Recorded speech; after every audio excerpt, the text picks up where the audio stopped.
Listen carefully. Right now, as you're watching this video, the United States government owes more money than any nation in the history of the world has ever owed. $34 trillion. And by the time you finish this video, that number will already be higher. Or every single second, America's debt grows by about $70,000.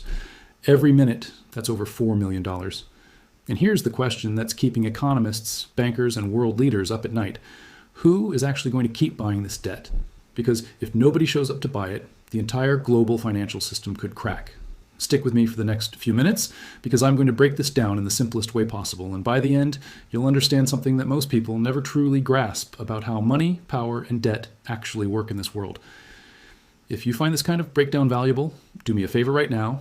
Hit that like button and subscribe to Macro Finance Report, because we post videos like this every single week, breaking down the biggest financial stories in a way that actually makes sense. All right, let's get into it. So first, let's understand what this debt actually is. The United States government spends more money than it collects in taxes almost every single year. To cover that gap, it doesn't print money directly. Instead, it borrows. It sells something called Treasury bonds. Think of a Treasury bond like an IOU. The government says, "Give me your money now, and in exchange, I promise to pay you back later with interest." For decades, this system worked beautifully. Investors all over the world, banks, pension funds, foreign governments, they all lined up to buy these bonds because United States Treasury debt was considered the safest investment on planet Earth. Nothing could go wrong, or so everyone believed. But here's the twist. The amount of debt has grown so large, so fast, that the usual buyers are starting to pull back. And that is the real story we need to talk about today. For the longest time, two of the biggest buyers of American debt were China and Japan. Foreign governments used to hold trillions of dollars in United States Treasury bonds because it gave them a safe place to park their money, and it also gave America a reliable source of buyers. But something has shifted. China, over the last several years, has been quietly reducing how much American debt it holds. Some of this is strategic. China wants less dependence on the American financial system. Some of it is about geopolitical tension between the two countries. Either way, one of the largest buyers in the game is stepping back. Japan, too, has its own economic pressures at home, and its appetite for buying more American debt isn't what it used to be. So if two of the biggest foreign buyers are slowing down, who fills that gap? This is where things get really interesting, and honestly, a little concerning. When foreign buyers step back, the Federal Reserve and domestic institutions have had to step up. But the Federal Reserve buying huge amounts of government debt essentially means creating more money to do it, and that has a direct link to inflation. Remember when prices for groceries, gas, and rent shot up a few years ago?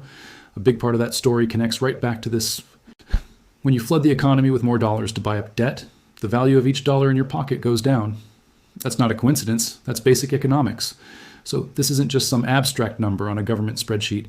This directly affects how much you pay for a gallon of milk, how much your rent goes up every year, and how far your paycheck actually stretches. Now, let's talk about interest, because this is where the real danger is hiding.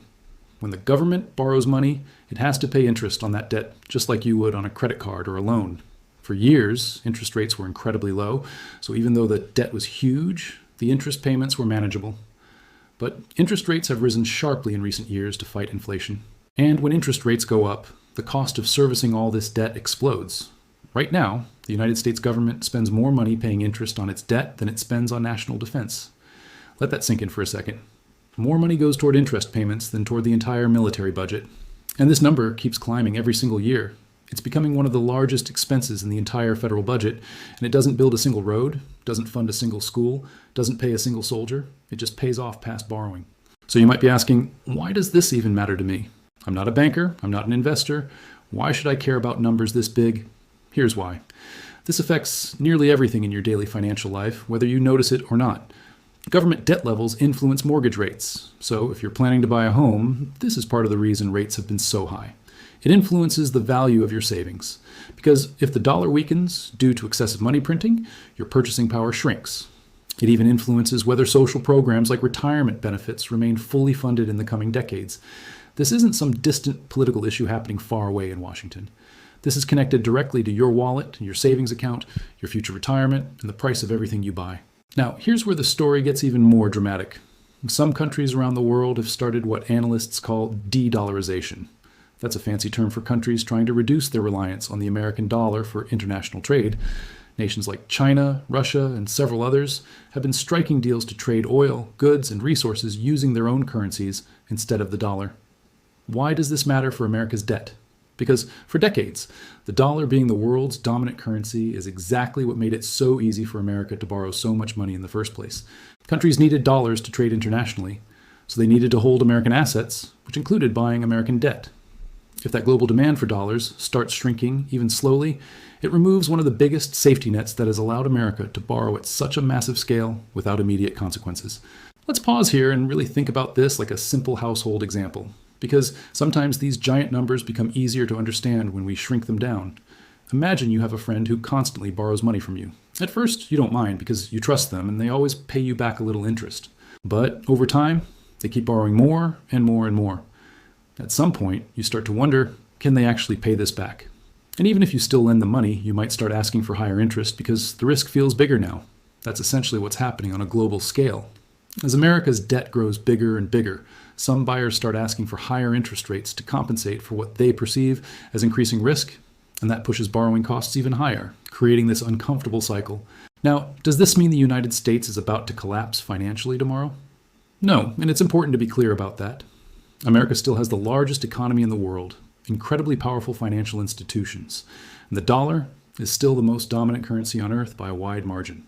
This isn't a video meant to create panic, but what's happening is a slow structural shift, one that experts across the political spectrum, from Wall Street analysts to former Treasury officials, have been warning about for years. The core question remains, if traditional foreign buyers keep pulling back, and if domestic buyers can only absorb so much, at what point does the cost of borrowing become unsustainable? And more importantly, who ends up paying the price when that moment arrives? Historically, in situations like this, everyday citizens end up carrying the burden through a mix of higher taxes, reduced government services, or currency devaluation that quietly eats away at the value of their savings. There's another group we haven't talked about yet, and that's American citizens themselves. A significant portion of the national debt isn't even owed to other countries. It's owed to American retirement funds, banks, and everyday investors who hold government bonds as part of their savings or retirement accounts. So, in a strange way, part of this system is America owing money to itself. This actually adds another layer of complexity, because if trust in this debt weakens, it doesn't just affect foreign relationships. It affects millions of American families who have part of their retirement savings tied directly to the stability of these bonds. So what happens next? Nobody has a perfect crystal ball, but there are a few paths that economists commonly discuss. One path involves the government cutting spending significantly, which is politically very difficult because it usually means cuts to popular programs that people depend on. Another path involves raising taxes to bring in more revenue, which is also incredibly difficult to pass politically. A third path, and frankly the one most commonly used throughout history, involves allowing inflation to quietly reduce the real value of the debt over time. In simple terms, if the government owes $40 trillion, but that money becomes worth less over the years due to inflation, the debt becomes easier to pay off in real terms, even if the number on paper never seems to shrink. The tricky part is that same inflation also quietly erodes your savings and your paycheck at the exact same time. This is why understanding this topic isn't just about being interested in economics, it's about protecting yourself financially in the years ahead. Understanding where the puzzle pieces are moving lets you make smarter decisions with your own money, whether that's how you save, how you invest, or how you think about long-term financial planning. This is exactly the kind of macro-level thinking we focus on here at Macro Finance Report, breaking down complicated financial systems into stories that actually make sense so you can see the bigger picture before everyone else does. Let's zoom out for a moment and think about the historical pattern here, because this isn't the first time in history a major global power has dealt with unsustainable debt. Throughout history, empires and nations that borrowed excessively often experienced a slow decline in their financial dominance, not overnight collapses, but gradual shifts in global power and influence. The British Empire, for example, was once the dominant global financial power, controlling much of world trade and currency influence.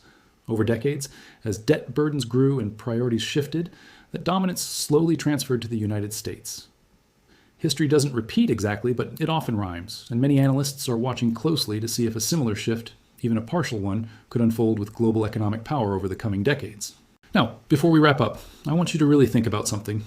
Every single day, this number keeps climbing, and yet most people go about their lives without ever understanding how deeply this connects to their own financial future. That's exactly why channels like this one exist, to break down these massive, complicated systems into something that actually makes sense to regular people, not just economists in suits sitting in boardrooms. If this video helped you understand something you didn't fully grasp before, That's exactly the goal here at Macro Finance Report. So here's what I want you to do. If you found this valuable, drop a comment below and tell me what surprised you the most in this video. Was it the interest payments being bigger than the military budget? Was it the idea of de-dollarization? Was it realizing how much of this debt connects directly to your own savings and retirement? I read the comments, and honestly, some of the best video ideas on this channel have come directly from what you all share down there. And if you know someone, a friend, a family member, anyone who genuinely needs to understand how this financial system works, do them a favor and share this video with them. These are conversations more people need to be having, not just financial experts, but regular everyday people trying to protect their future. The debt crisis isn't some far-off problem happening only in Washington. It's connected to your job, your paycheck, your mortgage, your retirement, and the value of every dollar sitting in your bank account. Understanding it doesn't have to feel intimidating. It just requires someone breaking it down clearly, which is exactly what we aim to do here every single week. So if you haven't already, make sure you're subscribed to Macro Finance Report. Turn on notifications so you don't miss our next breakdown, and I'll see you in the very next video, where we'll dive into another piece of this massive financial puzzle that affects all of our lives more than we realize.